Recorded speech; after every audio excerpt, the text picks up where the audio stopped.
Flex Friday. Now before this video actually starts, can I just remind you guys to please hit the like button if you do like this video, because it helps my videos get out to even more people, helps my channel grow even more, and it keeps the momentum of everything going. Now, before I go hit this chest and shoulder day, which I'm delaying by the way, it is 5:30. I usually work out around like midday, like 2, 1, something like that. But I know that today it will be really hard to record, and I want to make sure that I record for you guys. So I'm actually going a little bit later. I like my tortilla facial. Anyways, so I'm waiting until I think probably about 6:30, and I'm gonna head down there, hit chest and shoulders, and I'm looking to record almost the entire workout. So I hope you guys enjoy this Flex Friday, this chest and shoulder workout, the flexes, and I hope you enjoy the topic that I'm about to talk about as well. Woo. Alright guys, so just got here to the gym. It is like 8 o'clock. I was hoping there'd be less people, but there are actually quite a few people. So I'm not sure if I'll be able to record everything, but I'm going to try to record as much as I possibly can of this chest and shoulders day. We might just get chest footage, but who knows. Let's do it. What's up, everybody? How you like my singing skills? So during this commentary of this full chest and shoulders, that's right, I record every single exercise. I'm going to give you my thoughts about each exercise and just like tips or whatever comes to mind really. So this is an incline dumbbell press, and I always shy away from this basically because it just doesn't feel good to me. And it sometimes makes my shoulders hurt, and I don't know, but I wanted to give you guys something new because I don't want to give you guys the same routine that I always do. So I wanted to try them out for you guys. So I got 85s here. I was trying to figure out the form, wasn't completely comfortable with it, but it felt all right. I got a good beginner chest pump from my workout. When I do incline press, I like to do it at the flattest incline possible. Jacoby, I'm recording. Jacoby making noise back there. Anyways, the last thing I can say is pretty much if you don't like an exercise, try and make it so that you can at least do it sometimes. You know, learn the form, and don't always do it because obviously you don't love it, but throw it in there sometimes and challenge yourself. Now this is something that I really like actually, and you're like, what, the Smith machine? It's awesome. Get a bench, pull it in. If it has an incline, that'd be awesome, but if it has to be flat, that's cool too.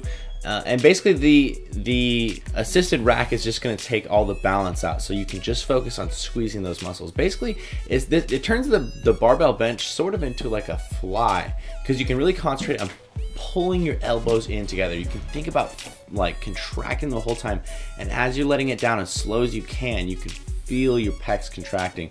And for me, it gets me a really good pump. Now, I was really surprised with how many reps I could get out on flat bench with 225 after doing those other ones. I did 3 sets of each. So I was really stoked with me getting, I think I got like 6 or 7 here, and I almost died. I really like the barbell bench. I really prefer the dumbbell bench to the barbell bench, but I feel like the barbell bench is something that you should throw in your workouts and make sure that you know, challenge yourself with sometimes.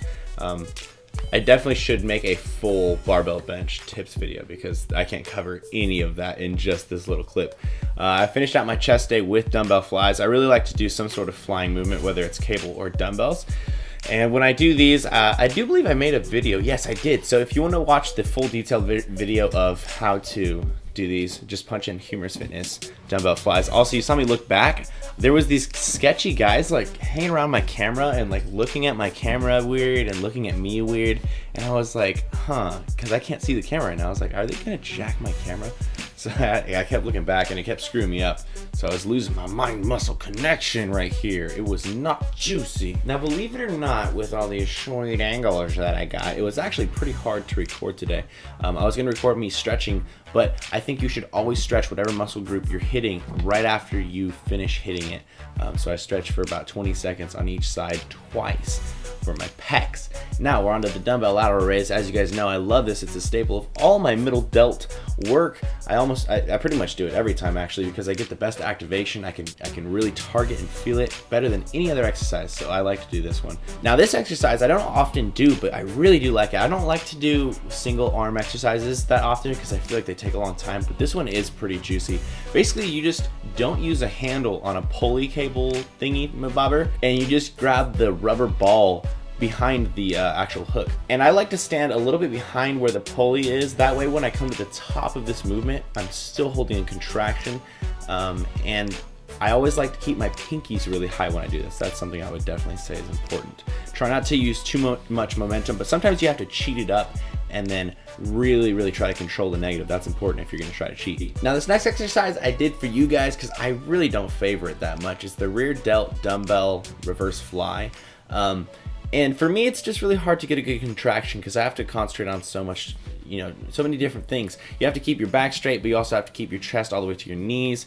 The one tip that I will give you guys is to think about pulling through your elbows, not your hands. Don't think about pulling your hands up. Think about pulling your elbows up and feel the contraction of your delts. It doesn't really matter what form you're using, as long as you feel the contraction you really do, then that's the form that works for you. For some people that means more straight arms, for some people that means more bent arms. Anyways, this is an exercise that I really like. It's a TRX rear delt fly, and most people don't have this TRX thing, so I'm sorry.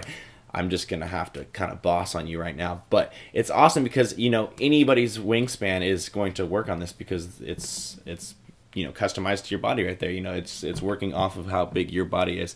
For me, I can get a really good contraction in that, and I just concentrate on letting it down very slow and feeling my rear delts, you know, get a good contraction while I'm doing it. And the last thing I do on all my shoulder days is work my traps. Now, sometimes I do like an assisted barbell shrug or dumbbell shrugs or something like that, but this is definitely my favorite exercise because it's so easy to put a lot of weight on it and be completely stable and just put all that stress right into the traps. It's definitely my favorite. It's a hammer strength shrug machine, so not every gym has them, but some do. Thank you guys so much for checking out Flex Friday. If you liked the video, please give it a like and leave a comment. Let me know what you thought. Also subscribe if you're not subscribed already. If you like that tank that I'm wearing, I hand printed it myself. Go get yourself one at beyondtheweek.com.